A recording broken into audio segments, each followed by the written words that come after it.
and I get nothing out of it except a deep satisfaction that I've created something while not stealing materials and applying a fair use principle to the festivities. Alright, where were we? Alright, let's go with Sandman. The next two runner-ups, I'm just thinking they're not plotting, but they're goofy. Something's a bit goofy. I'm not gonna like it. I'm not gonna add it to the list. They still got A minuses though. There's some goodness to the tunes. Alright, so Sandman. Here's the goofy part of Sandman.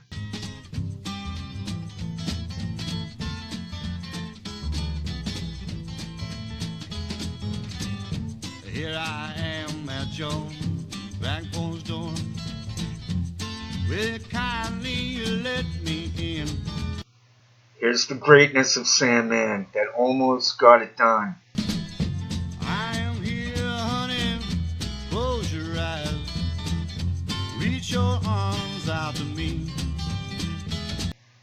Furnace. The furnace. Can you guys hear that? Alright, then the last runner-up song in no particular order. Like I'm saying, Rosie, Sandman, and this one, I don't know. You throw them in a hat, you could pick out which goes number 11, 12, 13 for Jim Sullivan greatness. So the last one before we get to the actual real part of this show, I should have actually said you can skip this beginning part and go right, if you want to go to the real, authentic, true top 10, click on this button and you can bypass the beginning portion of the show in which I talk about songs that were okay but not great, but we're going to mention them anyway, and sorry for any inconvenience, and now let's get to the real songs. But, oh yeah, so it's called Biblical Boogie. I don't know about that title, Biblical Boogie. I wrote in my notes for today's show. I jotted down. I don't really have any notes, but I do have a piece of paper just in case I need to write something down. I wrote, got a few notes down here right now. I wrote, it's too goofy. I also mentioned ZZ Top and Bad Company. There does seem to be something about Jim Sullivan in which he had this influence on music that no one's even thinking about. Lenny Bruce had a huge influence on the zeitgeist. If anyone gets into Lenny Bruce, you can see that a lot of stuff from him was original that got eventually lifted. But that's a whole other can of tomato soup. Alright, I'm losing my train of thought here. So, alright, here's the Biblical Boogie part that I don't like. It's too goofy. Here's a little snippet of that. Truly gone, gone away on another round. Oh, truly gone, gone away on another round. And here's the part of Biblical Boogie that almost got it done. Almost.